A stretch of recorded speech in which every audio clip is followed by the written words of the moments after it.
I had to pick the most exciting version of the story. Elon Musk says prosecute Fauci after top NIH official admits funding gain-of-function research at Wuhan lab. So here we go from the New York Post. This is the National Institute of Health official finally admits taxpayers funded gain-of-function research in Wuhan after years of denials. Look at this. Look at their opening line. It's about time. At long last, NIH Principal Deputy Director Lawrence Tabak admitted to Congress Thursday that U.S. taxpayers funded gain-of-function research at the Wuhan Institute of Virology in China in the months and years before the COVID-19 pandemic. Dr. Tabak asked Rep. Debbie Lesko of the Select Subcommittee on the Coronavirus Pandemic, did NIH fund gain-of-function research at the Wuhan Institute of Virology through Manhattan-based nonprofit EcoHealth Alliance? It depends on your definition of gain-of-function research. If you're speaking about the generic term, yes, we did. Oh boy. Let's go back in time. September 9th, 2021. Newsweek reported the NIH has denied funding studies that would make a coronavirus more dangerous to humans after it was accused of doing so following the release of research proposals. All right. Now, Elon Musk is, of course, saying the dude should be arrested. I do not see a reality now where anyone could say and not be ridiculed for saying so, that the coronavirus came from a wet market. We knew they were doing gain-of-function research. Jon Stewart goes on Colbert's show and says the Wuhan Coronavirus Research Center or laboratory has a virus emerge out in front of it. Now they're just saying, okay, yes, we did. The only real question is Fauci going to go to jail? I kind of feel like the answer is no. I don't think he will. I mean, I hate to say that, right? Like, I would love to see justice be carried out for this, but the reality is we're in an election year and, Republicans don't control the Senate. So they might call him in for some questioning. There might be some investigation, but will this actually go anywhere? The House should absolutely go and subpoena every single person that lied to Congress. They should haul them in front of Congress.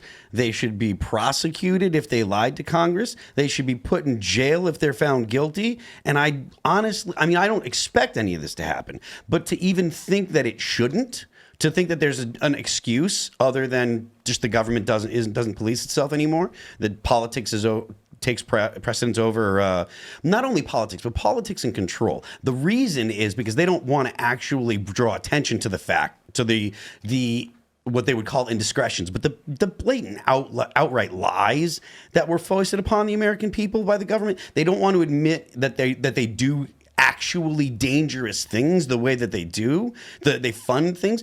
Guarantee that they are doing things that are just as dangerous right now, that if they got loose would be far deadlier. And it's just as possible that what they're doing right now gets loose as it was the day before COVID got loose. Yeah, right? Like nothing has changed. They're doing bird flu now. Yeah, I mean, I don't know what they're doing, but the point is they're not responsible enough to be doing it, and they're lying to us about it, and we're not doing anything as a country to hold our politicians or the bureaucrats responsible. I think as politicians, they also think it's all the media talking heads that were like, these crazy people who keep coming up with all these conspiracy theories. They're doubting Lord Anthony Fauci. How could they do this? And I think every show that put out a talking head that defended it should answer for this, but instead they'll ignore it. I hate to be cynical. I want to be optimistic, but I think the reality is that, Anthony Fauci is going to retire with the biggest government pension in the nation's history and never face jail. There were people that were talking about throwing Americans in jail for saying this. Now, Trump is presumed, he's expected to win in November because his polling is good. It could change. We have no idea. But in the event Trump gets elected, do you guys think anything happens? No. Do you guys, you really think Trump's going to win? Yeah. I figured, right now, based on the data before us, it looks like Trump, if the election were held today, Trump won. I love Trump, but I feel like he won't win because they stole it last time. Why wouldn't they just steal it again?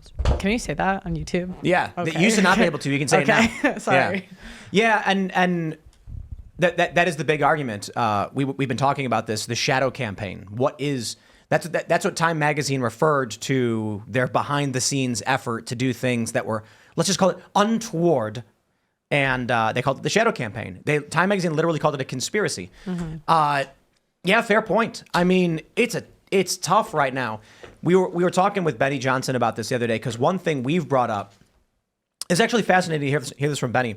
I mentioned that I've been hearing these rumors that Trump picked Rubio to be his VP, and if that's true, Trump is going to win, not because Rubio is the best candidate who's going to help bolster Trump, but because it sounds like Trump cut a deal with the establishment, and that's Rubio. And then you have Benny Johnson coming out and saying something very similar, but also adding the points about how Rubio is actually considered to be a good option for him in terms of, he can speak Spanish and he can appear on Univision, things like this. So I feel like with those rumors, it may be as simple as Trump cut a deal with the deep state. And the reason why they're not going to steal it from him is because he cut some kind of deal. Now, this is what Benny said. He's the deal maker. That's what he does. Right. Why That's a wouldn't good he? point, Why wouldn't yeah. he do that? And it doesn't necessarily mean he lost. It just means you're not going to get everything you want. And maybe they go to Trump and they say, okay, we're going to cut the BS. We're going to drop the prosecutions. It's going to slowly go away. We'll do it slowly. You're going to win.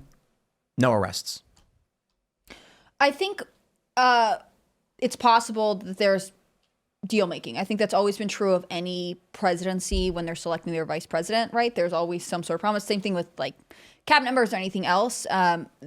The issue for me is not whether or not Trump wins in November. It's definitely more what happens to the House and Senate. You could have Trump in office, but if he's completely gridlocked for the first 2 years because, both Congress and the Senate go for Democrats who are going to block anything that he tries to get through or just, push proposals that he's going to end up vetoing, we don't really go anywhere.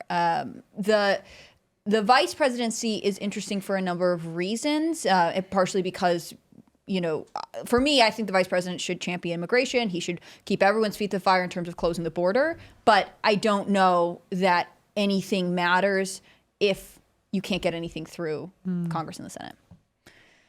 What do you think is going to happen? With Trump or with Fauci? Are you asking Either me? one, whichever one you're more interested in. I just think that if they stole it last time, they'll do it again. I think that's a good point. With that, he might cut a deal, but I don't know. I'm a little black pilled, so. But then what do you do? I mean, I vote. That's all I do. Yeah. I don't really follow this too closely, like the political stuff. I feel like your average person no longer cares about this stuff. I think they care about it, but it's like outrage that's in the past, right? Right, They're going to be like, that was not good, but they don't feel like this is the issue that's most pressing to them anymore. Right now, that's on the shelf. It's like, here's our shelf of grievances, and we want some kind of justice, accountability.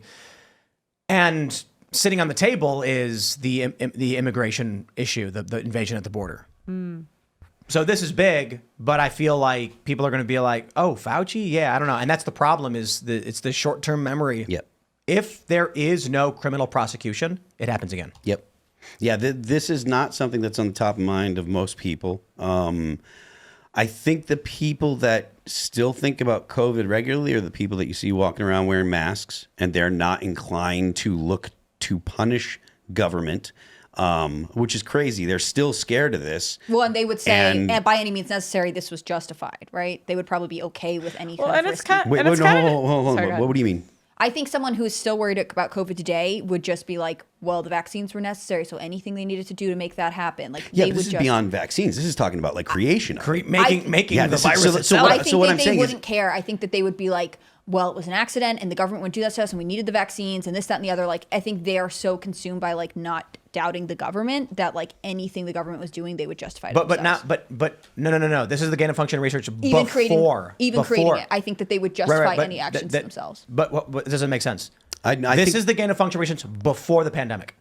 Sure. What I'm saying is just like anything the government does, people who are still worried about COVID, no matter how COVID came They're loaded to be they would just pro-government. agree with the I government. get that, but this would be something slightly different. Like, this would have to be them saying, well, we needed to do this research for X reason, not because of the pandemic that didn't exist. They had to make the virus of the pandemic. I don't understand what you're saying. I just think that they would agree with whatever, like if they were to say like, well, Fauci thought that the research was good, we trust him and he must have had good reason and it's not his But fault. hey, Like, that's totally I think fine. they would take the side of the government. Then I'd love to hear your run-of-the-mill liberal be like, the pandemic was a good thing. That's like, okay, I guess. if that's their position. So it does put them in a really weird spot. Yeah. If you're having dinner with a liberal family member and you say, "Oh, did you hear that the top official, Dr. Tabak, I think his name was, said that they actually did the gain of function research at the Wuhan lab, that it was paid for by us. That's what ended up, making these viruses." And then if they go, "Well, it was a good thing the government was doing it anyway," and then the pandemic happened, you'd be like, "Oh, you're pro-pandemic, okay." I don't know what a person would do when presented with that, that information. I don't know what. I could be wrong. Someone who's super COVID anxious might be like, "How could they do this and the world collapse?" But I just think it's the type of personality that is like, who really believed. You remember the Dr. Fauci worship candles? Like, he had such a cult following that I really think there are people that are like, no, he's the savior of us all, and he wouldn't do anything wrong. And I had a Fauci bobblehead, and Luke broke it on purpose. I'm like, what? Why did you do that, Luke? Why did you break my Fauci bobblehead? And we also have, I think we have a Cuomo candle.